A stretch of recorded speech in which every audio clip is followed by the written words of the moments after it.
Pour certaines personnes, ce terme peut avoir des connotations négatives. Il peut vouloir dire défaite, renoncement, incapacité d'être à la hauteur des défis de la vie, léthargie, etc. Cependant, le véritable détachement est quelque chose d'entièrement différent. Cela ne signifie pas endurer passivement une situation dans laquelle vous vous trouvez sans tenter quoi que ce soit pour l'améliorer. Et cela ne signifie pas non plus que vous devez cesser d'établir des plans pour transformer votre vie ou de poser des gestes positifs. Le lâcher-prise est la simple mais profonde sagesse qui nous porte à laisser couler le courant de la vie plutôt que d'y résister. Et le seul moment où vous pouvez sentir ce courant, c'est dans l'instant présent. Par conséquent, lâcher prise, c'est accepter le moment présent inconditionnellement et sans réserve. C'est renoncer à la résistance intérieure qui s'oppose à ce qui est. Résister intérieurement, c'est dire non à ce qui est, par le jugement de l'esprit et la négativité émotionnelle. Cette résistance s'accentue particulièrement quand les choses vont mal, montrant par là qu'il y a un décalage entre les exigences ou les attentes rigides du mental et ce qui est. Ce décalage est celui de la souffrance. Si vous avez vécu suffisamment longtemps, vous saurez que les choses vont mal relativement souvent. Et c'est précisément dans ces moments-là qu'il vous faut mettre en pratique le lâcher-prise si vous voulez éliminer la souffrance et le chagrin de votre vie. Quand vous acceptez ce qui est, vous êtes instantanément libéré de l'identification au mental et vous reprenez par conséquent contact avec l'être. Le lâcher-prise est un phénomène purement intérieur. Cela ne veut pas dire que sur le plan concret de la dimension extérieure, vous ne passiez pas à l'action pour changer telle ou telle situation. En fait, quand vous lâchez prise, ce n'est pas la situation dans sa globalité que vous devez accepter, mais juste ce minuscule segment appelé instant présent. Par exemple, si vous étiez pris dans la boue quelque part, vous ne diriez pas « Ok, je me résigne au fait d'être pris dans la boue ». La résignation n'a rien à voir avec le lâcher-prise. Il n'est pas nécessaire que vous acceptiez une situation indésirable ou désagréable. Il n'est pas nécessaire non plus que vous vous racontiez des histoires en vous disant qu'il n'y a rien de mal à être pris dans la boue. Au contraire, vous reconnaissez alors totalement que vous voulez vous en sortir. Puis vous ramenez votre attention sur le moment présent sans mentalement l'étiqueter d'une façon ou d'une autre. En somme, vous ne portez aucun jugement sur le présent. Par conséquent, il n'y a ni opposition ni négativité émotionnelle.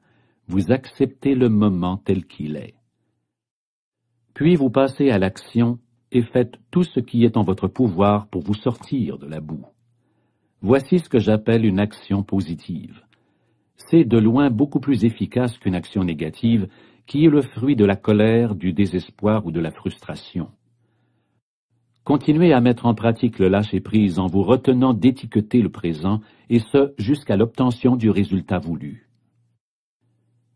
Si vous estimez que les circonstances de votre vie sont insatisfaisantes ou même intolérables, ce n'est que tout d'abord en lâchant prise que vous pouvez rompre le comportement inconscient de résistance qui perpétue justement ces circonstances. Le lâcher-prise est parfaitement compatible avec le passage à l'action, l'instauration de changements ou l'atteinte d'objectifs. Mais dans l'état de lâcher-prise, le faire est mu par une qualité autre, une énergie totalement différente qui vous remet en contact avec l'énergie première de l'être. Et si ce que vous faites en est imprégné, cela devient une célébration joyeuse de l'énergie vitale qui vous ramène encore plus profondément dans le présent. Quand il y a absence de résistance, la qualité de la conscience chez vous et par conséquent la qualité de tout ce que vous entreprenez ou créez est grandement augmentée. Les résultats viendront d'eux-mêmes et reflèteront cette qualité. On pourrait appeler cela l'action par le lâcher-prise. Cela ne ressemble pas au travail tel que nous le connaissons depuis des milliers d'années. À mesure que davantage d'êtres humains connaîtront l'éveil, le mot « travail » disparaîtra de notre vocabulaire et un nouveau terme sera peut-être créé pour le remplacer. C'est la qualité de la conscience chez vous à cet instant même qui est le principal agent déterminant du genre de futur que vous connaîtrez. Lâcher prise est donc la chose la plus importante que vous puissiez faire pour amener un changement positif. D'où provient l'énergie ou la motivation nécessaire pour passer à l'action et changer les choses, s'il n'existe pas un certain degré d'insatisfaction? Quand vous êtes dans un état de lâcher prise, vous voyez clairement ce qui doit être fait et vous passez à l'action. Vous vous concentrez sur une seule chose à la fois pour ensuite bien l'accomplir. Peu importe le geste que vous posez, il ne portera peut-être pas fruit immédiatement. Ne résistez pas à ce qui est jusqu'à ce que cela se produise. Si vous ne pouvez poser aucun geste, ni vous soustraire à la situation, utilisez celle-ci pour lâcher prise encore plus profondément, pour être encore plus intensément dans le présent, dans l'être. Quand vous pénétrez dans la dimension intemporelle du présent, le changement arrive souvent d'étranges façons, sans que vous ayez besoin de faire vous-même grand-chose. La vie elle-même se met de la partie. Si des facteurs intérieurs comme la peur, la culpabilité ou l'inertie vous empêchaient jusque-là de passer à l'action, ils se dissiperont à la lumière de votre présence consciente. Ne confondez pas le lâcher-prise avec l'attitude je m'en foutiste du genre ça m'est égal. Si vous y regardez de plus près, vous découvrirez qu'une telle attitude est teintée d'une négativité ayant la forme du ressentiment caché. Ce n'est donc pas du lâcher-prise, mais bel et bien une résistance déguisée. Au moment où vous lâchez prise, tournez votre attention vers l'intérieur pour vérifier s'il reste de la résistance en vous. Soyez très vigilant à ce moment-là, sinon un restant de résistance pourrait encore se cacher dans quelque coin sombre sous la forme d'une pensée ou d'une émotion non conscientisée. Qu'en est-il des gens qui veulent se servir de moi, me manipuler ou me contrôler? Dois-je lâcher prise face à eux? Lâcher prise ne veut pas dire se laisser exploiter par les gens inconscients, pas du tout. Il est parfaitement possible de dire non fermement et clairement à quelqu'un ou de se dissocier d'une situation tout en restant en même temps dans un état intérieur d'absence totale de résistance. Lorsque vous dites non à quelqu'un ou à une situation, faites en sorte que votre choix origine non pas d'une réaction, mais d'une prise de conscience, d'un discernement clair de ce qui est juste ou pas pour vous dans le moment. Que ce non ne soit pas une réaction, qu'il soit un non de grande qualité, libre de toute négativité, qui ne créera donc pas de souffrance ultérieure. La non-résistance doit-elle aussi être appliquée à la conduite concrète de notre vie, par rapport à la violence entre autres, ou bien concerne-t-elle uniquement notre vie intérieure? Vous n'avez qu'à vous occuper de l'aspect intérieur. C'est ce qui se passe en premier. Bien entendu, cela transformera également la conduite de votre vie dans le monde et dans vos relations. Le lâcher-prise viendra profondément modifier vos relations. Si vous ne réussissez jamais à accepter ce qui est, ceci sous-entend que vous ne pourrez jamais accepter les autres tels qu'ils sont. Vous jugerez, critiquerez, étiquetterez, rejetterez les gens ou essaierez de les changer. Quand vous commencez à vous disputer ou à entrer en conflit avec votre partenaire ou un proche, observez d'abord à quel point vous vous tenez sur la défensive lorsque l'autre attaque votre position, ou sentez la force de votre propre agressivité lorsque vous attaquez la position de l'autre personne. Remarquez votre attachement à vos points de vue et à vos opinions.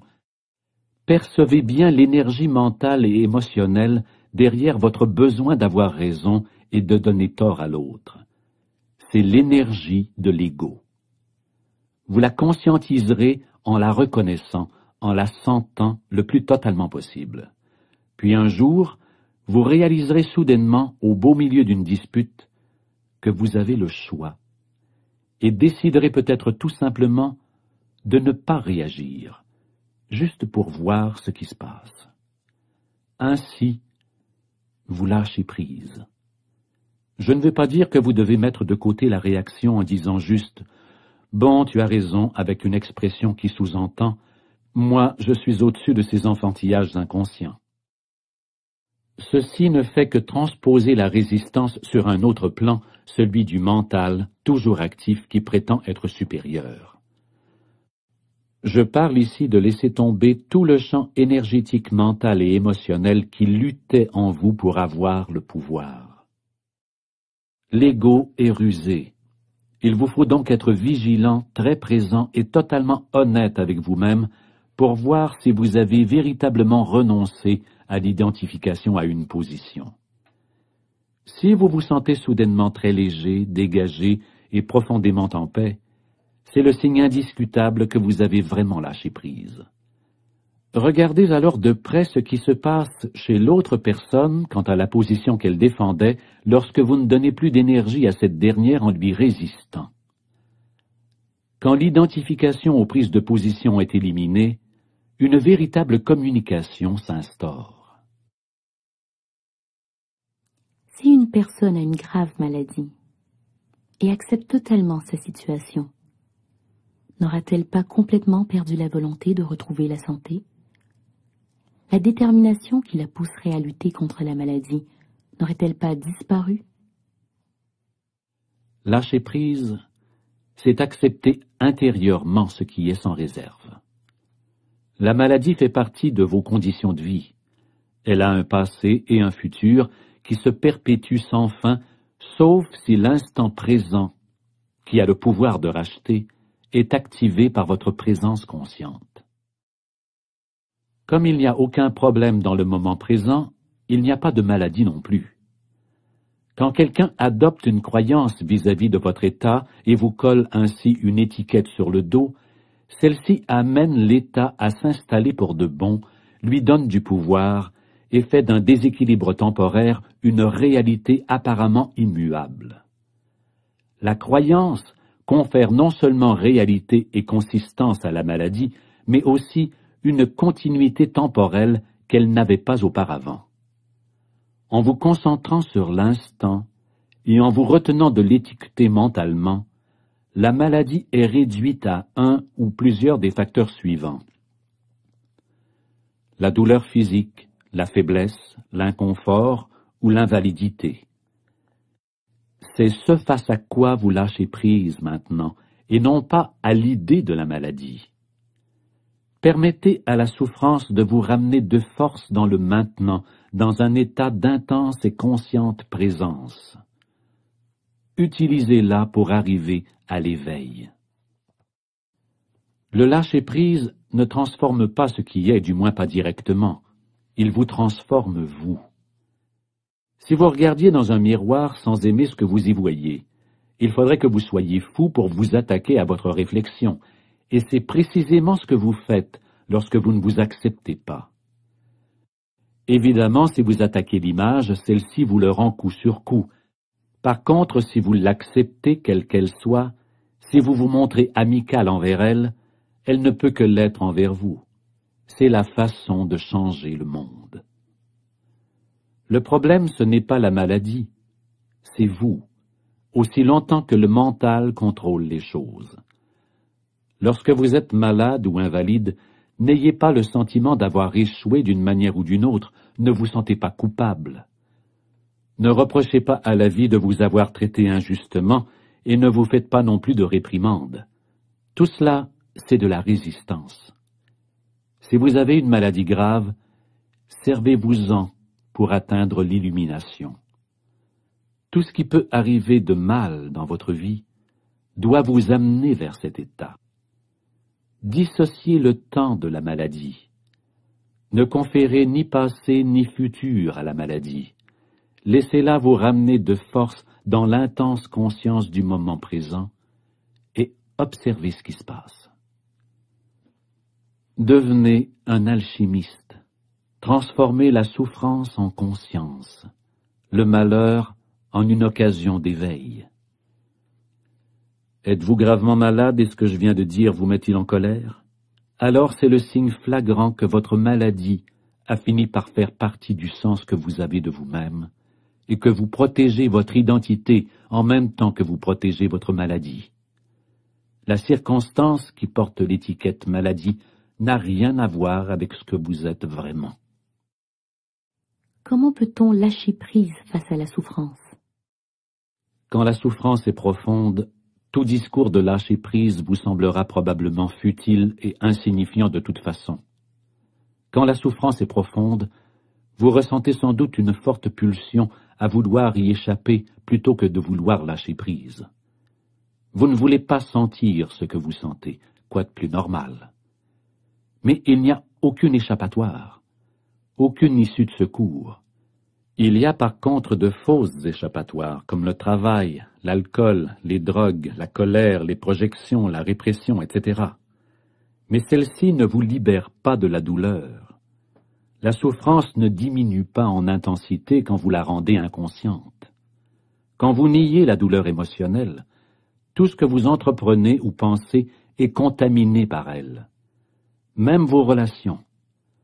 Pour ainsi dire, vous diffusez cette vibration de souffrance par l'énergie qui émane de vous et les autres la sentent intuitivement. S'ils sont dans l'inconscience, il se peut qu'ils se sentent poussés à vous agresser ou à vous blesser d'une manière ou d'une autre, ou bien alors c'est vous qui les blesserez par une projection inconsciente de votre souffrance. Vous attirez vers vous tout ce qui peut correspondre à votre état intérieur. Quand il n'y a plus moyen de s'en sortir, il y a toujours moyen de passer à travers.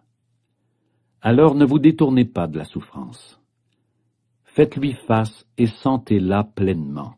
Je dis bien de la sentir, non pas d'y réfléchir. Exprimez-la si nécessaire, mais ne rédigez pas mentalement de scénario à son sujet. Accordez toute votre attention à l'émotion et non pas à la personne, à l'événement ou à la situation qui semble l'avoir déclenché. Ne laissez pas le mental utiliser la souffrance pour en confectionner une identité de victime. Vous prendre en pitié et raconter votre histoire aux autres vous maintiendra dans la souffrance. Puisqu'il est impossible de se dissocier de l'émotion, la seule possibilité qui reste pour changer les choses, c'est de passer à travers la souffrance. Autrement, rien ne bougera. Alors accordez toute votre attention à ce que vous sentez et retenez-vous de l'étiqueter mentalement. Soyez très vigilant quand vous plongez dans l'émotion. Tout d'abord, vous aurez peut-être l'impression d'être dans un lieu sombre et terrifiant. Et quand un besoin pressant se fera sentir de lui tourner le dos, restez là à l'observer sans passer à l'action. Continuez à maintenir votre attention sur la souffrance, à sentir le chagrin, la peur, la terreur, la solitude ou toute autre chose. Restez alerte et présent, présent avec tout votre être, avec chacune des cellules de votre corps. En faisant cela, vous laissez entrer un peu de lumière dans toute cette obscurité. Vous y amenez la flamme de votre conscience. À ce stade-là, vous n'avez plus besoin de vous préoccuper du lâcher-prise, il s'est déjà produit. Comment? Être totalement attentif, c'est accepter totalement. En accordant entièrement votre attention à ce qui est, vous recourez au pouvoir de l'instant présent, celui de votre propre présence. Aucune résistance cachée ne peut survivre à une telle présence, car celle-ci élimine le temps, et sans le temps, aucune souffrance, aucune négativité ne peut être. Comment savoir que j'ai lâché prise? Quand vous n'aurez plus besoin de poser cette question.